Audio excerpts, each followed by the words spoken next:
My time to shine was in 96. And Right. I'll tell you what, I did not feel like an outsider. Like I was 27 years old and I had been going to nationals for like 10, 12 years at that point. And, people, there was a time, so my name was Valerio, right? And it's a lot of vowels, and they would always mess it up. Like when they would say my name, and I hated that. It was like, God, like, damn it. Like, I've been doing this for so long, but like finally, like at trials, like they said it perfectly, like behind the blocks. And I'm like, yes, like, yes, yes, I belong here. Like, I know this is like, I know this is it. Like, I've made it. My name is Andrew Smith.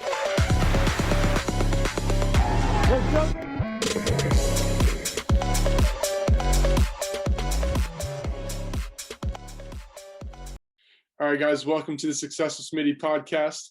I have an awesome guest. Her name is Melanie Thomas. She started swimming at 3 years old, and by the time she came out of high school in 1987, she had posted the fastest 100-yard freestyle time in the nation at 50.6 seconds. She attended and swam at the University of Virginia during college and qualified for the Olympics, where she won and became an Olympic gold medalist in the 4x100 meter freestyle relay in the 1996 team for Team USA. And she was also the first female swimmer sponsored by Nike, the first Timex fitness director, and the first Ironman athlete sponsored by a rock band. She also was a model featured in numerous magazines, including Marie Claire, Vogue, Swimming World, Triathlete, and also as well as some Nike catalogs. And to top that all off, she is the current world record holder from 2015 in the women's age group 45 to 49-year-old 100-meter freestyle event. And last but not least, she got the honor of training with your boy right here. So, but welcome to the podcast, Mel. Tell us a little bit more about yourself or anything maybe that I missed. Hey, thank you, Andrew. It's great to be here. Wow, that was a lot. Makes me feel like I've done something, so that's cool. No, you pretty much nailed it. I started swimming very young, and I had an older sister. My sister was 6 years older than me, and she started swimming, obviously, like when she was 11 and 12. And so my parents just kind of threw me in with her. So that's kind of how I got started early. And then, like you said, I swam through high school, nailed it, went to college, nailed it, graduated college in 91, and then kept swimming, to try to make the Olympics. I went to trials in 88, 92, finally made it in 96, and then I went back again in 2000. So it took me a while to figure it out. So, but I'm happy to be here. Tell me what you want to know. Yeah, so maybe just break down kind of like what was your path to getting to the Olympics? Like, what were some of the challenges you faced? What did it take for you to get there? Okay, so the Olympics, right? Like you ask any kid that swims, whether they're 10 or 20, they want to make the Olympics. And I was like that too. My mom and dad were very much, this was not a plan by any means, right? Like my mom and dad don't swim. They didn't put their head in the water. There's no, my dad played basketball and baseball, but that's about it. My mom, no sports. Back then they didn't have sports for girls. And so we just, like I said, my sister started swimming down the Y. I grew up in Youngstown, Ohio, which is kind of halfway between Cleveland and Pittsburgh, commonly known as the Rust Belt. So nothing fancy. Started swimming at the Y and just kept swimming. That's what we did. That's what me and my sister did. I did other stuff, like I danced for about 6 years, and so did my sister, and I think that really helped. We can touch on that later, but played a little bit of softball, but swimming was it. And if I wanted to go to college, I needed to get a scholarship. There was no, my parents didn't have money, and my sister got a full ride at the University of Alabama. And so, I got a full ride at UVA. But the whole Olympic thing, it started in high school, right? Like I graduated high school in 87 and I went to trials in 88. Like, I want to make the Olympics. And besides the girls who false started, I got dead last in the 100 free. So, but that was cool, right? Like I got to go to trials and I got to swim at swim meets. Like I'd gone to nationals and stuff like that, but I'm at a swim meet where there are people that at this meet. Like these girls are not messing around. And I was just like, well, like here I am. I want to make the Olympics. I just graduated from high school. And so it was really good that I went in 88 and got last, because when I went in 92, I knew exactly what to expect. And I had a much better chance, right? So I was lucky in my aging in that I graduated high school in 87, Olympics were in 88. I graduated college in 91, Olympics were in 92. So I had a much better chance in 92 and I did okay. Like I made top 16, but believe it or not, even though I was 21 years old, I still hadn't stopped growing. So I'm 6'3", and I was always really tall. And because I just kept growing and growing, was never able to put on muscle. Like I was just rail thin.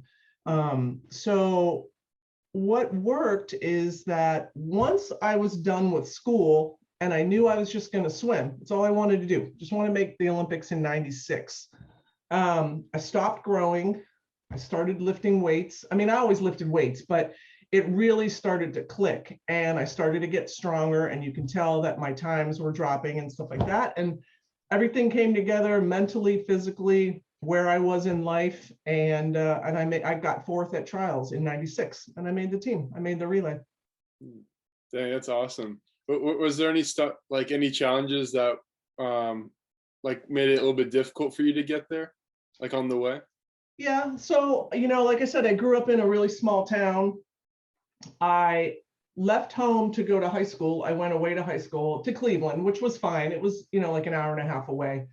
So that was kind of at the time, what did I know? I'm in high school. It's like, well, whatever. Yeah. But looking back and talking with my parents, it was really hard. Like I left home at ninth grade.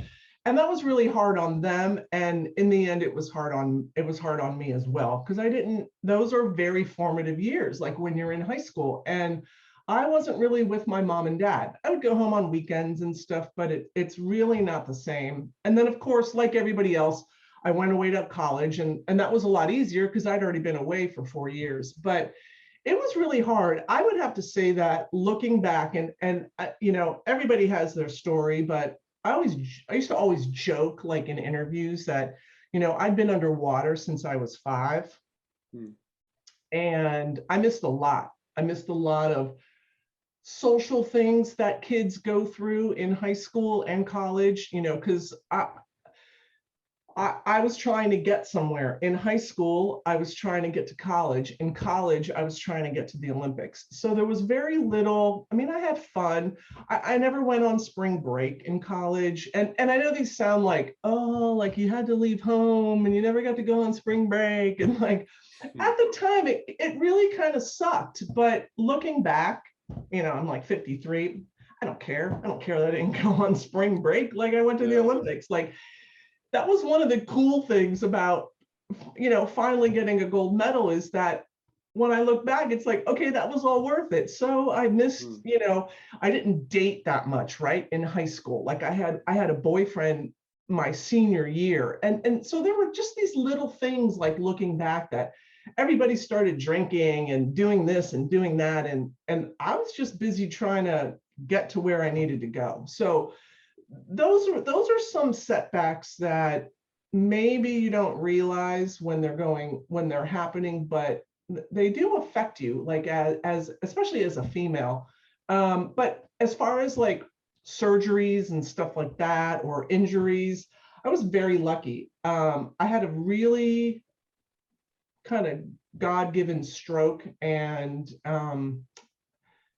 I didn't have any shoulder injuries and stuff like that. Later on, like in my late 40s, I did, but that's, after 40 years of swimming, something's bound to happen. Right. But yeah, I was very lucky in that I didn't have any injuries or setbacks like that. But you got UVA wasn't the powerhouse that it is now, and so I had to go away and train somewhere in the summer. So I went to Santa Clara. So I went out to California to train. So there were all these things that at the time it was like, all right, well, I'm just going to go to Santa Clara and train. It was like how when you came out, to Irvine, it's just what you do. And you don't know if it's going to work. And it did, I guess, and then I moved to Tucson and trained at the University of Arizona for the Olympics. Like in 93, I moved out there. So they're not necessarily setbacks, but it wasn't the easiest road, to get to where I wanted to go.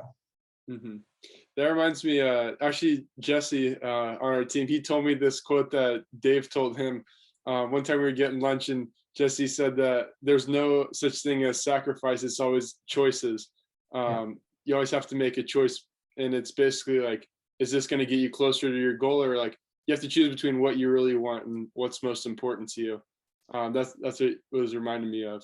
God, I hate to say that Jesse's right, but he is. And Dave, and I know that, and Dave knows his stuff, obviously, but you're right. There's always choices. I don't care if you're in middle school, high school, college, or you're a post-grad training with a pro group, every day there's a choice that had to be made. And I'm not saying that I made the right choice every time. There were times that I didn't want to go to practice. And, another thing is that I was in the first wave of, I was the first female sponsored by Nike. So before me, there weren't that many people who swam after college because there wasn't really money in swimming. And so if you were going to do it, it was on your own dime, so to speak. So when I qualified for the Olympics, I got signed by Nike, and that really helped, right? Because I was working part-time jobs and all this stuff. But all of my friends were dating, and look, I'm 27, they're all getting married. By the time I make the Olympics, they're all having kids. By the time I'm done swimming and doing Ironman, they're already divorced at that point, right? And I'm like, I haven't even started that race. So, there's a lot of sacrifices that you have to make. And my parents made a lot of sacrifices as well. And I'm not saying that, again, this is just my story. If there's parents out there listening, I'm not saying that you have to make all these sacrifices for your kids to make the Olympics. It's just what we had to do, and we did it, and it wasn't, looking back, it was all worth it. Right. Yeah. Do you remember what your coach said to you, like right before that race where you won gold? So my big deal was at trials, right? Because at that time in 96, if you were at US trials, okay, this is like a generalization, but if you made a relay, you were pretty much guaranteed a gold medal, right? Like it wasn't like it is today. Like the US pretty much dominated, especially the 4x100 free relays for both men and women. So, and I'll tell you, one of the biggest mistakes I made is that in this whole preparation to make the Olympics, that's exactly what my goal was. My goal was to make the Olympics. My goal wasn't to win a gold medal at the Olympics. Okay. So my big meet and my big race was at trials in Indianapolis. And my coach, who is now the head coach at Pinecrest, Mariusz, he had gone to the Olympics for Poland, and he was a few years older than me. And we had developed this really great friendship and bond for the previous 3 years. And so we knew going into trials, we kind of worked backwards. And I always tell, when I'm asked to talk to kids and stuff like that, or other swimmers, and they're like, I said, you need to know, we knew what it was going to take for me to get fourth at trials. We knew exactly what the time was. I had to go under 56. 55, you had to go 55 something in order to make top four. And we were exactly right. I went 55.97 or something, 9.6, and I got fourth. So before the race, there was really no question. Everything leading up to that, the splits that I would post and the pace that I would post, and I had more than enough experience, and we had a game plan. We knew I was going to be slow off the start, I knew that I had to nail the turn, and we worked on that. And there was a point on the like within the last 25 meters of the race, there was a line on the bottom of the pool. And as soon as I got to that point, that was it. There was no more breathing. There was no more nothing. Like, I was building momentum and I had to keep it going. And that's I did exactly what I was supposed to do, and it worked. So before the race, it was very light and very much like, listen, the past 3 years, we did everything we could and we had fun doing it. And if this goes to shit, right? Like, right at finals, so be it. I had a great time, and that's all that matters. So it worked. Dang. Did you feel more, do you think you felt more pressure for trials than the actual Olympics itself? Yes. Because once I got to the Olympics, it was like, all right, now this is just another 100 free on a relay, right? With 3 other girls that I mean, you don't really know them. It's not like, you're on your college 100, 4x100 free relay, but I had raced these girls for at least the last 4 or 5 years. So you kind of knew them. And there's a whole different pressure that goes on at the Olympics. But I think being on a relay, it's a little bit easier than an individual event. Mm-hmm. Especially, I guess, probably if you're with Team USA at that point when you're always Mm-hmm. dominating. I think I remember one of the announcers saying, like, whenever you're on Team USA, you kind of have just the swagger that comes about it, just because like we're freaking USA, like we win stuff. You definitely do. And remember, it was in Atlanta. So we had, it was like we were home, and, everybody was there. There were like movie stars there, and my parents were there, and friends and family. And so it was a lot easier. I had made national teams before that and raced in Japan and Australia, and that gets a little lonely. You don't know anybody. There's nobody in the stands that knows you. Nobody's really cheering for the US except the Team USA. So, I had a lot going for me because it was in Atlanta. That's cool. Mm-hmm. What does your pre-race routine look like, or has it kind of changed, like, from the Olympics and Olympic trials throughout the years? So back then, right? So we'll do back then to like now, like master swimming. So back then, I had a set warm up, right? If I was like, I swam everything from the 50 to the 400. So even if we were just at a meet, like at Mission Viejo or something like that, my warm up was always the same. If it was a 50 day, if it was the 100, the 400, it was a little bit different. There was more pace, obviously, and stuff like that. And right. I was in really good shape, and I don't really remember back then. Okay, this was a long time ago, but I would always get nervous, but warm up was warm up. Like, there was no question. And now because I'm older, I kind of do the same thing, but things are harder now, and it's not like I'm in that same shape. So when I go to a meet and I start warming up, if it isn't, I'm not feeling it that day, I'll change things around and try something different just to kind of get going. The hardest thing now is to get going, not lasting. Like, I can handle the back end of 100, but getting out or doing a 50 now, it's just harder because I'm older. Yeah. So. What about, like, right when you're behind the block? Did you have like a mantra you said to yourself, or some self-talk? Or I know some people like me, I remember I'm always like smacking like my chest or like shaking my arms out, things like that. So I would always wear shoes and socks, first of all, for whatever reason, out to the blocks. But as far as like in my mind, no, it was better for me. Like I said, when we laid out what I was going to do in the 100 at trials, I knew, I had to get off the blocks, but I knew it wasn't going to be like the other chicks, and had to nail the turn. And so, like, I had all these things to do, but all my life, I've had a pretty good sense of just, if you just put me like back in high school and stuff like that, if it's a close race, I don't need to think about anything, right? Like, it's better that I don't, and I just let my natural ability kind of shine through. And so that's kind of how, I didn't change anything. It's still me, right? Like, I don't think it would have worked if I would have taken everything that I had learned, some serious high school swimming. I had some serious NCAA swimming. And then now I'm going to kind of change stuff just because it's like Olympic trials. It worked when I was 16 and it worked when I was 21. So it should still work when I'm 27. Does it work when I'm 53? Meh. Mentally, it still works. Like, I still think that I'm, naturally, I got this gift and everything, but my body's a lot older now, so it doesn't react like it used to. Mm-hmm. I know one thing I feel like that kind of messed me up at my national meet this past year was on the 50 backstroke. I was so hyped for it. I felt so ready.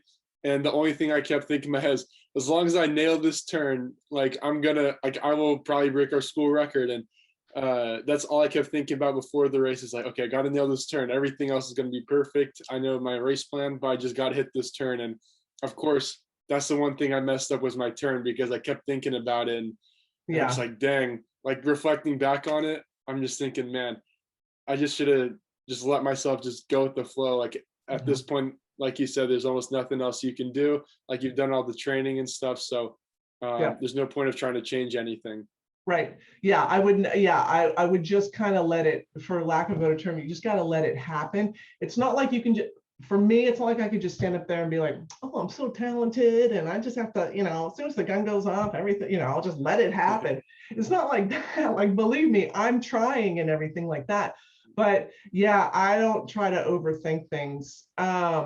I do think that swimming longer events, like I always swam, like I said, the 400, I swam the 500 and the mile and the 1,000 in college. Like, those kind of events give you some time to really, think about what you're doing. The 100, or like you said, the 50 back or whatever, backstroke, there's no time. You got to just do it and be done with it. But I do think that those events kind of calm me down more. There was a point where when I would dive in, the first 2 strokes or 3 strokes I would take, I would slip, like my hand wasn't really grabbing water. And so we came up with this plan that I would count. So I would dive in, push off, and then count. 1, I would literally count my hands in my head. And for whatever reason, it worked.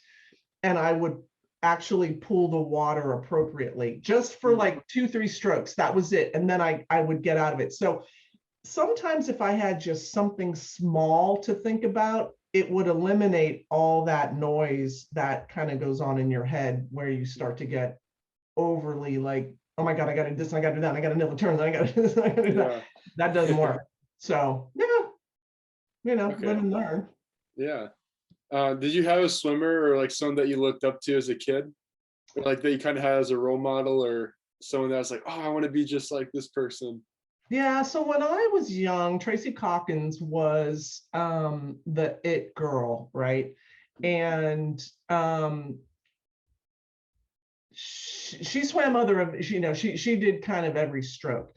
And it was funny because in the end, like, as I got older, she was like my sister's age. And so they would be at nationals together and stuff like that. So I did get to meet her, and she came through Cleveland. You know how, I think they still do it now, we're like now they're pros, they weren't pros back then, but they would do like training camp tours where they would come to your local pool, like in Nowhere, Ohio, and she would put on a camp. And so my parents took me to that, and I got to meet her, and she signed a cap, like a USA cap. And I still have that to this day. And of course now, like, I've met her at, social engagements for Olympians and stuff like that. So it's very kind of full circle for me. But, my dad was a big sports fan. And I do think that helps in some ways, that if you, whether, I didn't know, girl, like I would watch football and baseball and stuff like that, but I wasn't really into it. It was like a guy thing, right? And I think guys are more into it, but I do think you can learn a lot from watching other sports.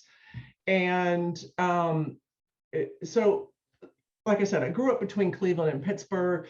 We always watched football on weekends, baseball, basketball, right?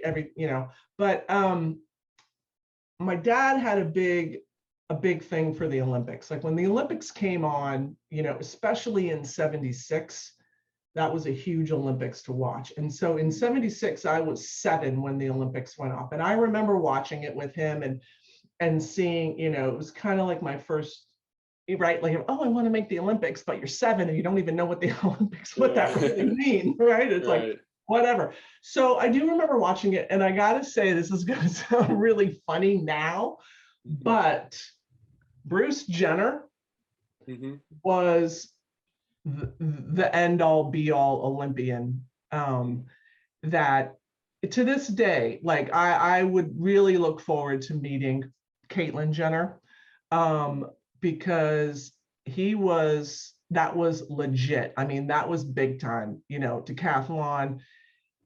He's got a good story, and he's got an even better story now. But as far as swimming goes, it would be Tracy Cockins. As far as just athletes go, it would definitely be Bruce Jenner. I mean, yeah. So, what do you feel like has been the best lesson, like your top 3 lessons that swimming has taught you? Yeah.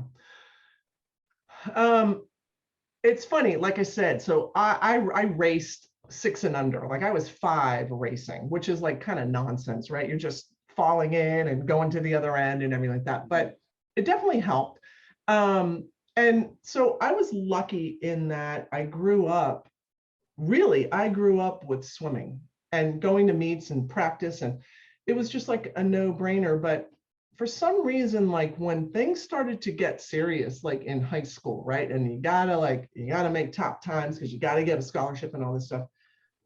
There was starting to get to be like a lot of, I started to get like really nervous, and it fits really well with swimming. And I don't know who told me, if it was, like my parents or my coach, but we came up with this thing that when I was behind the blocks, right, generally in lane 4, but whatever, lane 4, lane 5, I really liked swimming in lane 5, believe it or not. All I had to worry about was what was going to happen in, let's say, lane 5, right? That's it.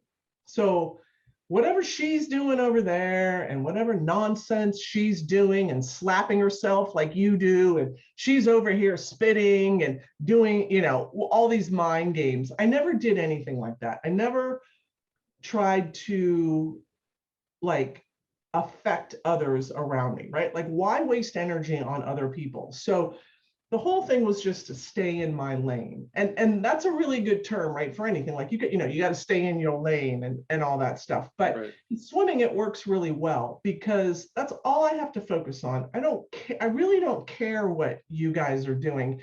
And I really held that, throughout, I would say, most of my career. Even to this day, I could give 2 craps about what they're doing over there.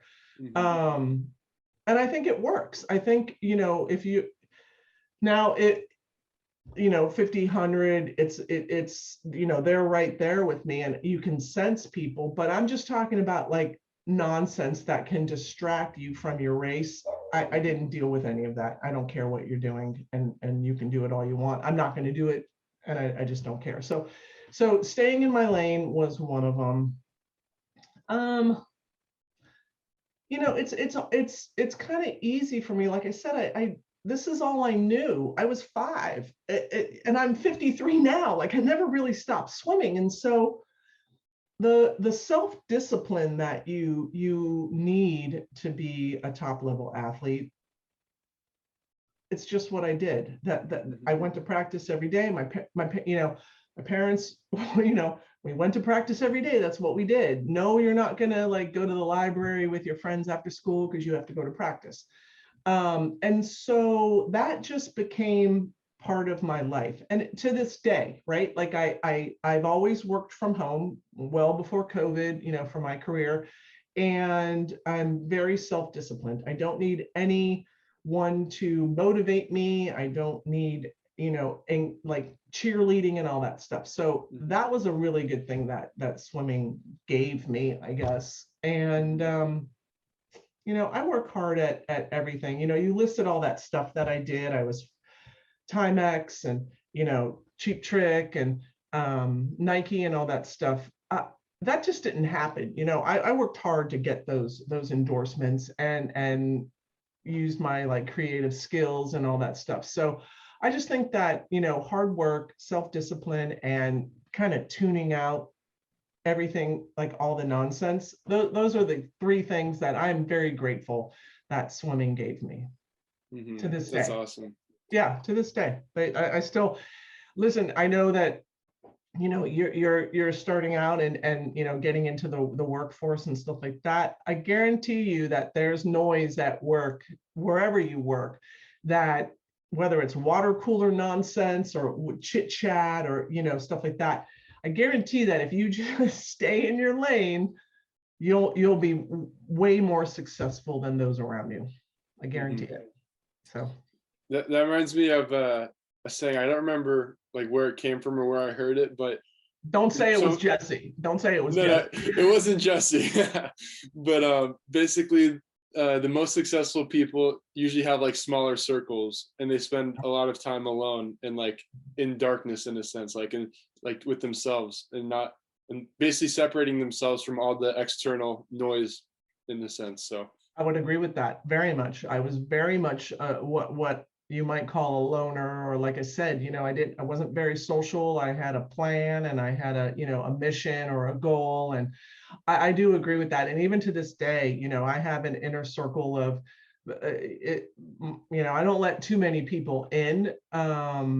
And if you are in, which you are, so but it's true. I don't know if that's because of the way I am, or if that's because of what swimming made me, but I do agree with that statement. Yes.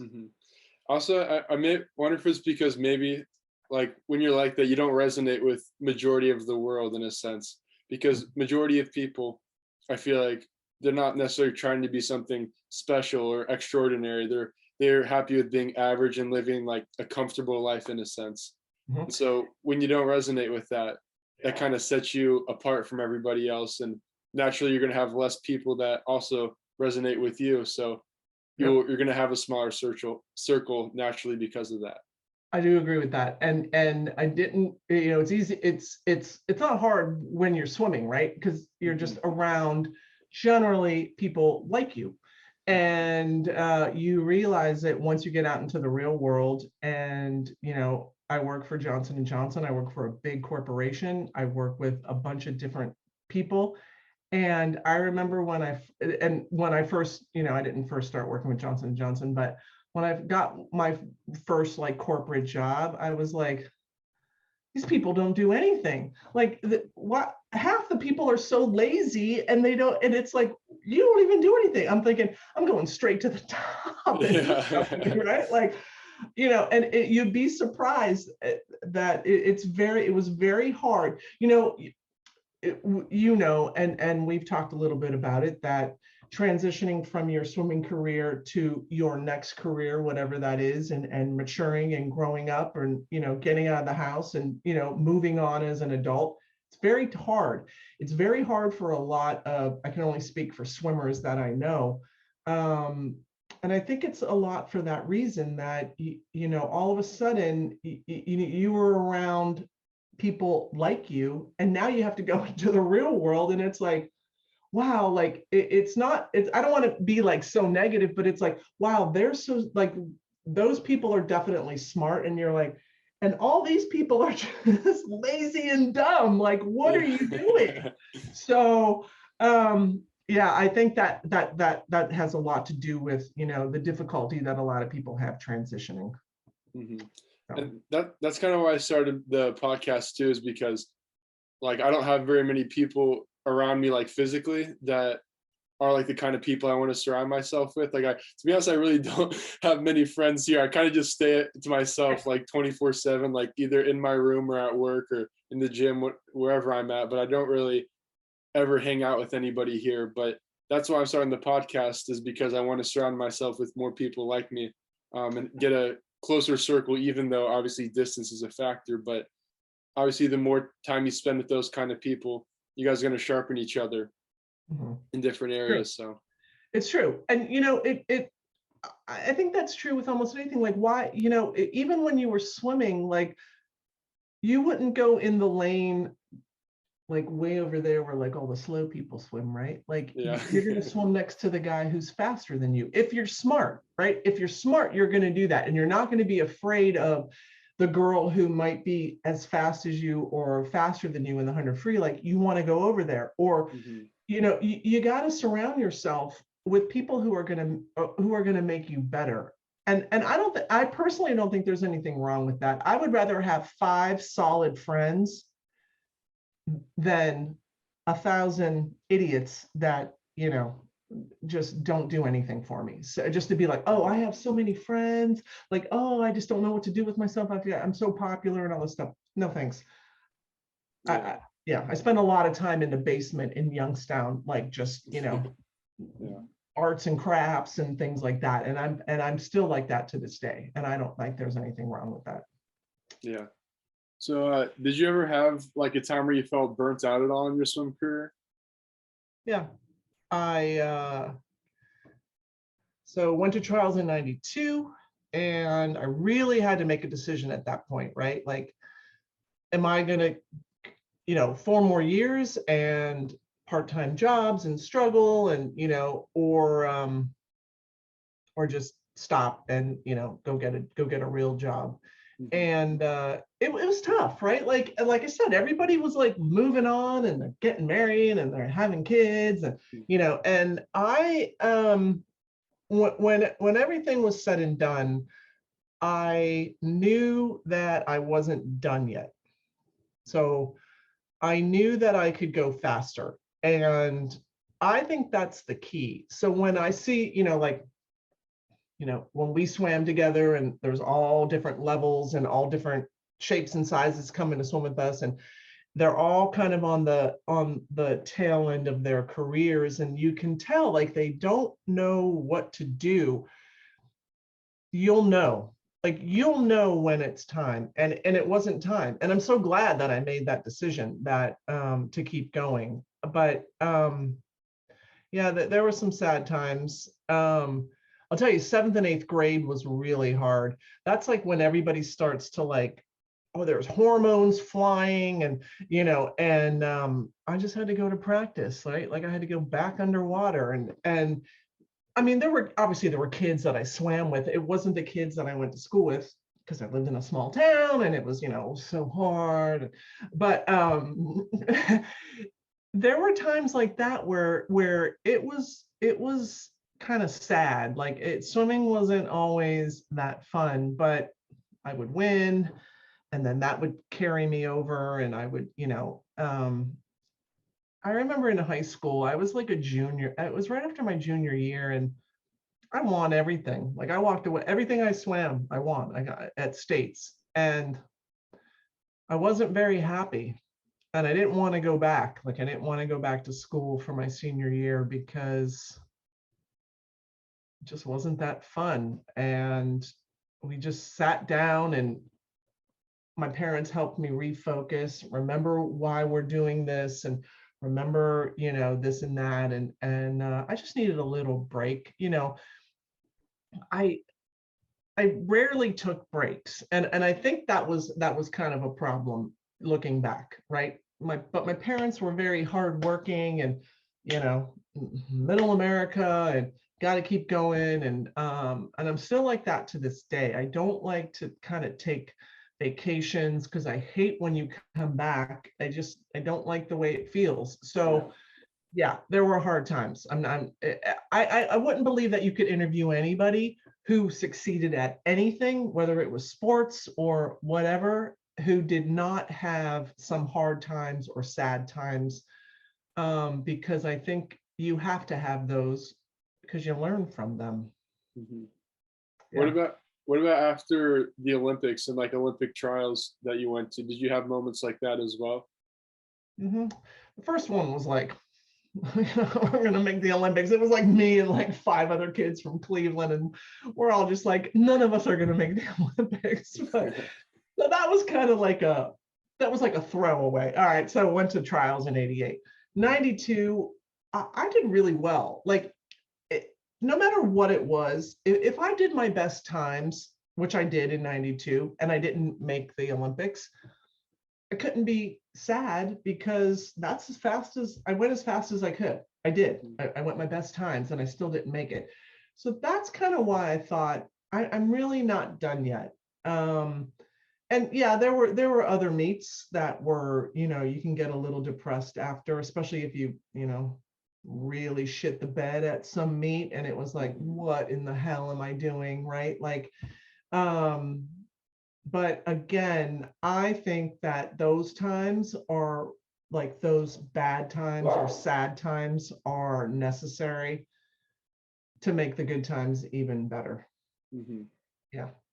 There's no way anybody is successful at anything without bad times or hard times.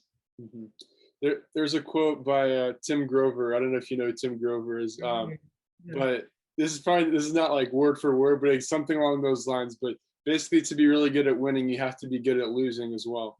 And pretty much what he's saying by that is you have to obviously learn from your losses and being able to handle them properly and not letting it, tear you apart. Yeah, I would say that they never really tore me apart. It wasn't a big fit and all that stuff, but we would use it as I got older, high school, college, we would use it as a learning, like as a stepping stone, right? Like, when I went to NCAA's my freshman year, like I did good. I didn't know what the hell I was doing. And it was, it's a whole nother game. And I learned from that and I got better in my second year and I got better in my third year. And, so yeah, I agree completely that it's hard though. And I get that, like, cause you know yourself or you see people who, they did horrible. They blew it at trials or they blew it at nationals and you feel bad for them, they feel bad, but I think that coaches, me now being older, looking at that, you see the whole picture and you see that it's part of growing up, right? It's kind of like riding your bike. You got to skin your knee a couple times and fall before you get to be a master at no hands riding your bike. So it's just part of the game. Yeah. Did you ever have doubts or feel like imposter syndrome when you're swimming? Like maybe I shouldn't be here, or maybe I'm not good enough, things like that, like as you're preparing or getting closer to some of these bigger meets? I would have to say that a little bit. So the good news was that I swam since I was 5. So the world of swimming, I can handle that no problem. But when I was in high school, it wasn't a problem because I went to a really good high school and we were really good at swimming, right? So you're part of the team that's, legit. When I got to college, I chose to go to UVA because I went to a private prep school for high school and I wasn't going to throw that away. No offense, but like Florida was really good when I was in high school. Stanford was legit, but Stanford was too far away. So anyways, I chose UVA because I like the school.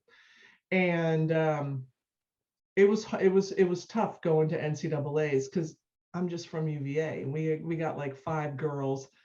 We don't even have matching caps, right? Like we didn't have, we didn't really have matching warm-ups because we didn't get issued, we weren't sponsored by Speedo. And it's so you kind of feel like I'm just, so sometimes, yeah. But the best part was that when I was younger, and like I said, I came from a very small town, barely had anything. And I would win and I would go on the award stand or whatever it was and get my medal with like no warm-up suit or anything like that. It wasn't like I had, it was just a t-shirt. Right? And so I think I learned from that it kind of didn't matter, right? If you won, that's really all that mattered, right? Yeah. But but there were moments where it's like, I don't know if I don't know if I really fit in here. Like, I just go to UVA. I'm not, I didn't go to Florida or Stanford or whatever. It was Alabama was really good. I wasn't part of those teams, but it was okay. Like, it wasn't my time yet. It wasn't my time to shine, right? My time to shine was in 96. And Right. I'll tell you what, I did not feel like an outsider. Like, I was 27 years old and I had been going to nationals for like 10, 12 years at that point. And, people, there was a time, so my name was Valerio, right? And it's it's a lot of vowels, and they would always mess it up. Like when they would say my name, and I hated that. It was like, God, like, damn it. Like, I've been doing this for so long, but like finally, like at trials, like they said it perfectly, like behind the blocks. And I'm like, yes, like, yes, yes, I belong here. Like, I know this is like, I know this is it. Like, I've made it. So yeah, I think everybody feels that. I don't care where you come from or what you look like. And, I was always, like I said, I was really tall and skinny and gawky, and I had braces. I mean, you want to feel like you don't belong somewhere, but I would win. And so it was like, I belong. Doesn't matter. Right. So That's awesome. I love that story with finally they pronounced my last name right. I was like, yes. yeah, finally you got my name right. Like, thank you. So what was life like though after winning gold? So you won gold, you got your medal, and then like how was like coming down from that, or like what happened next? I came home and I bought a washer and dryer. Really? Exactly what I did, because I was so tired of not being able to wash my clothes, like, right? Like living, like, you're basically living like a college student, and I'm 27 years old, and it was nice, right? It was like like, I don't know what other people get. Maybe they get a watch or something like that, but Yeah. a washer and dryer. It was really nice. Like, it, I didn't stop swimming, so it wasn't like I said goodbye. Like, I went to trials in 2000, but it was almost like you kind of stand up a little bit straighter, right? And even to this day, like, I remember telling Bruce, my husband, that I still feel like I need to take care of myself and look a certain way, because I'm an Olympic gold medalist. Like, you see athletes and they were the bomb when they were, when they were it, and then they're in their, granted, when you're in your 60s and your 70s, like, I get it, but like what happened to you? Like, you have a, so I really take pride in the fact that I have an Olympic gold medal, and I don't shout it from the rooftops. It's not the first thing. I guarantee you that there are people that I swim with to this day in Irvine who have no idea that I have a gold medal, and I kind of like it that way. So nothing really changed. I got a personalized license plate, so that was it, and I've kept it since. But I gotta tell you, nothing really changed. I went home and I have a street. I had a parade. I got the key to the city. Cool. But I'm from a really small town, so it was a huge deal, right? Like, it was a big deal. And then that passed, and I think it's a good lesson, is that life goes on, right? Like, it's not like I got a gold medal and like now I'm invincible, right? And everything falls in my lap, and every job I apply for I get, and every whatever I want I get. It doesn't work that way. Case in point is that when I went to trials, so after the Olympics, I knew I wanted to keep swimming, just because I just wanted to ride it for a little bit. So I made worlds in 98, and that was cool. And I'm like, okay, 2 more years. I'm like, what the hell? And but I went back to UVA and I enrolled in grad school, because I knew that come 2000, that's it. There's no more. There's no 2004. There's nothing. And I need something to move on to. And so I used, if there's ever a feeling of didn't matter after 2000. I made consoles and it was fine. I wasn't as into it as I was in 96 because I was in school, but life goes on. And as soon as the 100 free's over, I remember it was in Indianapolis again. And there's a lot of people who leave that meet crying. And I touched the wall and I didn't make the team. And I was like, okay, well, I'm going to take my master's degree and I'm going to go get a job and I'm going to move on. And that's exactly what I did. So, just because you have an Olympic gold medal, this is again, just me. I only have one. It was on a relay. I don't have, I don't have 10 of them. I just kind of moved on, quietly in my own like small town kind of way. What about for your record from the 100 free for 45 to 49 age group?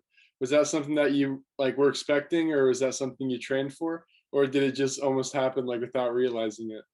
So Bruce swims masters, and he was trying to get a world record at the same time in the mile. And so it was good. I thought, well, this would be cool. Why don't I just try in the 100? And it was pretty close for him, but he was going to do it. So he did it, and I'm like, okay, I'll swim the 100, and I did it. I mean, dang. Does Bruce still have that record as well? I don't know. We were talking about it the other day. We have it. It's in his office on the wall. We have 2 certificates. Oh, cool. It was really cute, and it was, we weren't, I don't know if we were married yet. Maybe we were engaged. I don't know. It was just really fun at the time, but I do still enjoy racing. I tend to think sometimes at Masters, people look at me like, well, she went to the Olympics. Of course she's gonna, of course she's gonna get the world record. And it's like, honey, if you only knew how hard this is for me, it's just as hard for me now as it is you, right? I'm 53. Right. It's like that. There's no Olympic, juice left in this tank, right? Right. So we're kind of even, but it's still fun. And, we tend to do those meets when they're in Cleveland, right? Because it's kind of hometown crowd and stuff like that. But yeah, swimming's, it's still fun. Yeah. But what do you feel is the best piece of advice a coach has given you? I think that it's just to remember to be me, right? I didn't have, like I said, I didn't have a problem. I stayed what I would call small town, right? So I started out as a small town girl, and I got an Olympic gold medal, and I remained a small town girl who happens to have a gold medal. And the day that I made the Olympics, I don't know if you know who Rick DeMont is. I'll have to ask Bruce what Olympics it was, but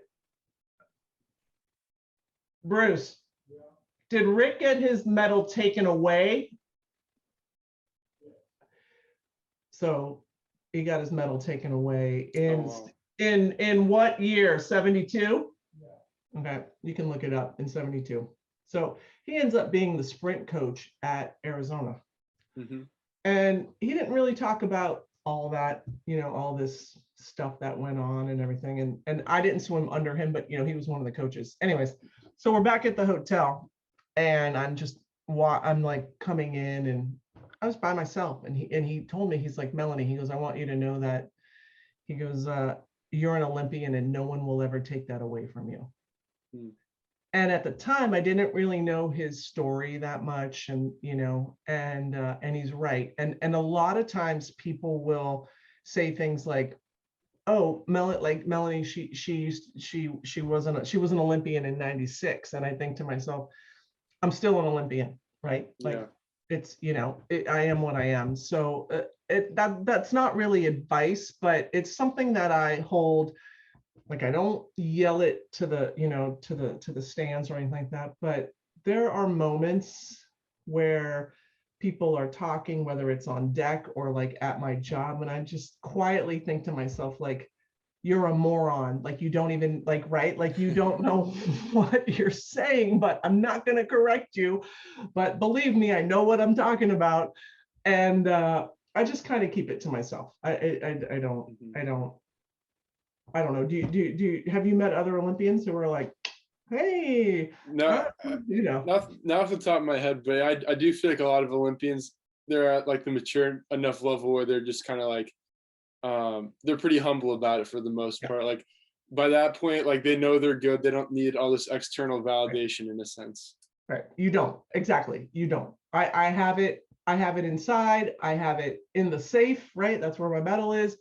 That's all that matters. I don't need to shout it from the roof. And a lot of the Olympians that I still keep in contact with are exactly the same. You wouldn't know it if you bumped into them on the street, and that's the way, you know, we roll. So I liked what you said though about like basically remember like just being you, because here's another Tim Grover quote. He says, get together. I know, right? He says, don't try to be like anybody else, because everyone else is taken. Like you need to be yourself, and I feel like the more you are yourself, the more success you're going to have in your life. You know. I agree. You know, my mom and dad raised me the way they did, and it seemed to work. And like I mentioned earlier, where, you know, I did all these things, you know, in grade school and high school when I was swimming, and they still worked in college. And, you know, after college, why would I change, you know, the way that I approach things and the way that I react to things, because it worked so well. Now, if I was flying off the handle and this and that, and it, you know, then maybe we need some like self-adjustments. But I just think that, you know, there's a reason that you are the way you are, and, you know, you're going to go through the ups and downs, right? And just like I did, and it's going to be hard, and you're not going to get it when it happens, but you're going to look back one day and go, oh, that's why. Like now I see why, and I'm glad that shitty day happened. You know. Yeah. Definitely. What do you feel like were some of the habits that really helped you get to the level that you did in swimming? I went to practice every day. Now that was, I know that these days you would call that I had crazy parents, but there was really no excuse. Whether we were sick or whatever, we always went to practice. And so I think that instilling that in me, to this day, you know, I joke around, like if there's no practice, like I get so excited because it was like a big deal. Like, you know, if like the pump was broke or something, it's like, yes, like, no, I don't have to swim. But I do think that, like I said, whether it came from my parents or just the fact that I started out so young in swimming, but, you know, going to practice every day, you got to show up. Okay. First and foremost, you know, I see a lot, the kids that we trained with, you know, who have the same goals that I did, who, like, you know, they just don't show up for whatever reason. And I'm like, how in the hell are you going to make the Olympics if you don't show up? And then, I would have to say that I became really coachable, and I think that really good athletes, but swimmers are definitely coachable, and it kind of works both ways. You need a coach that you believe in, right? So if you don't believe, because I never saw this when I was swimming. I see it now that I'm older. Like I see these kids come in and you know, they want to swim for Dave, and they don't even understand his methodology or anything. And then they're like confused, like, well, what, you know, I think I should do more yardage. Like I think I should do like 5,000 more every day. And it's like, why are you here? Like, you know, so that's not really coachable. And I will say that has carried over into the real world, in that I think that I'm very manageable at my job, right? So as long as I believe in the person who's managing me, like I don't think they're an idiot or they don't know what they're doing, right? I am very manageable at work, and therefore very successful. So I think that was a good thing that, you know, that kind of swimming gave me. Do you think that being coachable is something that you can develop, or are you just kind of like born with it? You may be able to develop it, but I was never like a headstrong kind of kid. I did what my parents told me to do. Okay. Again, this is very small town. I was the youngest child. If they told me no, no meant no. If you can do it, yes means yes. So if you're very headstrong and you think you have all the right answers and you know you better than in whatever, I don't think it's going to work, right? Because you're going to think you're smarter than any coach who comes your way, and I don't think that's going to work. But I wasn't like that. I just listened. So to this day, like when I was up until I stopped swimming, like in 2000, my coach would tell me what to do for warm up. Like I never just went to a meet and did, we always had a plan, and there was, okay, you're going to start out with a 400 and then you're going to kick, then you're going to do this. And so now, like when after Ironman and all that stuff, and I was done and I just went to master swimming, I was like, someone going to tell me what to do? Like, I don't know what to do. And people be like, what do you mean you don't know what to do? Like you've swam for so long. And I'm like, I don't know what to do. Like, I just listen, like I do what the coach tells me to do. You want me to do 10 300s? I do 10 300s. Like I don't question anything. I do what you tell me to do. So in that, so you can tell, like I was kind of like a, not a robot, but it was like, just tell me what to do and I'll do it. Yeah. Just like being diligent on the process, basically. Yeah. So you gotta, I would never, like, I don't really think I should do that, right? Like you need to do that. I don't think I should do that. Like I would never say that. Even to this day, I don't think I need to skull that much. Like I don't think I just do whatever you tell me to do. So yeah, I don't know if that's good or bad. Some people might think that's bad, right? Because I just do whatever you tell me to do. But well, it depends who the leader is, I guess. As long as it's, like you said, someone you can trust and is going to help you get to where you want to be and has your best interests in mind, then it's definitely a good thing, I'd say. And remember, I don't listen to too much nonsense around me, and I'm the one with the gold medal. So if you have 2 gold medals, I will listen to you. But if you don't have any, I don't really want to hear it. Right, exactly. That's funny. What do you feel like has been the best gift that being an athlete or being a swimmer has given you? Now that I'm 53, I will tell you that I am so blessed to have been so athletic and so live such a healthy lifestyle. And granted, I was blessed with a lot of, you think like when I was in high school, I'm like, God, I'm really blessed with some great genetics, right? Like I'm 6 feet tall and I'm this and I'm that and everything. And then like, as you start to progress up, like, especially to the Olympic level and the national level, you're like, wow, I'm not really that, like, I'm blessed, but wow, look at her. Like look at all that muscle she's got, and she's, quick off the blocks. Like there are some really blessed people out there with, genetic, advancements that common people do not have.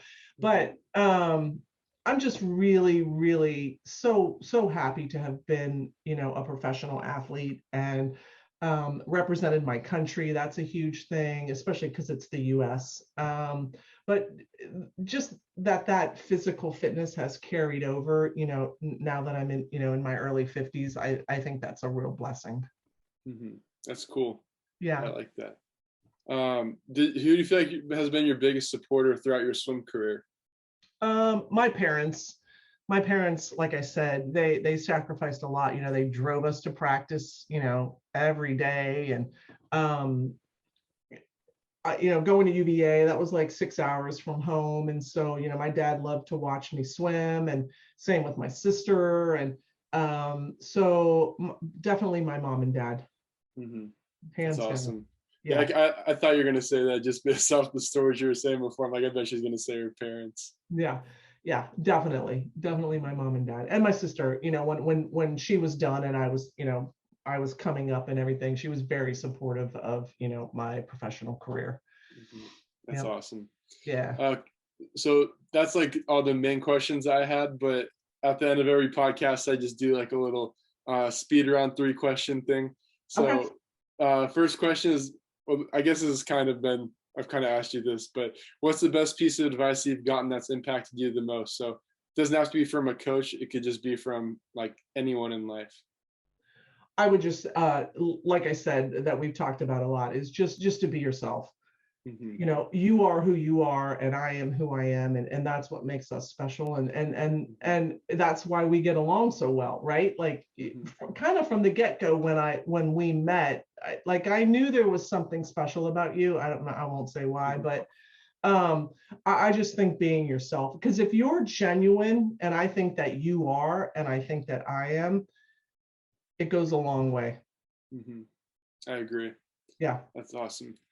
What do you feel like is your favorite quote and why? Ooh. I feel like yours is gonna be from either like a rock song or like some movie. It's definitely going to be from a rock song. Yeah. So I've been watching the Pistols on Hulu lately. So I'm very much into the Sex Pistols right now. Which is kind of, you probably don't even know who the Sex Pistols are. I have no idea. Yeah, they were a very like anarchist kind of anti-establishment. They sucked. I mean, they sucked, but they made it, and it was just a different time. They're from England, from London, and everything like that. But yeah, I can't think of a quote. Bruce, do you know a quote that I would like? Yeah. Oh, he said, to be perfectly honest, because when I say stuff and I'm trying to be serious, I go, listen, to be perfectly honest. And he goes, why don't you just be honest all the time? I'm like, I am. I'm just trying to stress that I'm, being perfectly honest. But I will tell you that there is a song by The Who called Substitute. And there's a quote that they say, it's something like, I look pretty good, but I'm just backdated. So that's kind of me, Yeah. Yeah, whatever. Nice. I dig it. That's funny. Yeah. And then last question is, what book do you recommend that everyone should read? I don't care to read, I'll be very honest. Bruce, he asked me what book I like to read. So I have to read a lot for work, right? I read a lot of like scientific protocols and stuff. And it's this running joke that Bruce and I have, that he loves to read, and so do, like, I don't know, 100% of people, but I do not like to read. I don't read books. But I will tell you that Dante's Inferno is one of my favorite books. What is that book about? I haven't heard of that. Yeah, you need to look up Dante's Inferno. So it's like a mythology. It's from mythology, and it talks about the levels of hell, and it's kind of hard to read. And I actually have it on my phone, an audio book of it. So if I get bored on an airplane, I'll just turn it on, and it kind of puts me to sleep. But yeah, you should look up Dante's Inferno. I'm surprised you didn't read it in college. What did you major in college? Exercise science. Oh yeah, okay. Yeah, I guess you don't need that. Okay. So do you listen to more audiobooks, or do you not listen to audiobooks hardly at all either? Or do you listen to any podcasts like Success with Smitty? Yeah, okay. So no audiobooks, like books, no. I know that sounds really bad, but I'm being honest, I don't like them. Podcasts, I like Paris Hilton's podcast. What other podcasts do I listen to? Yours, obviously, I watch yours. Yeah, I'm really, I like music, like you said, like I like, like heavy metal and punk music and stuff like that. So I like to watch a lot of documentaries and things like that, but yeah, no reading. No worries.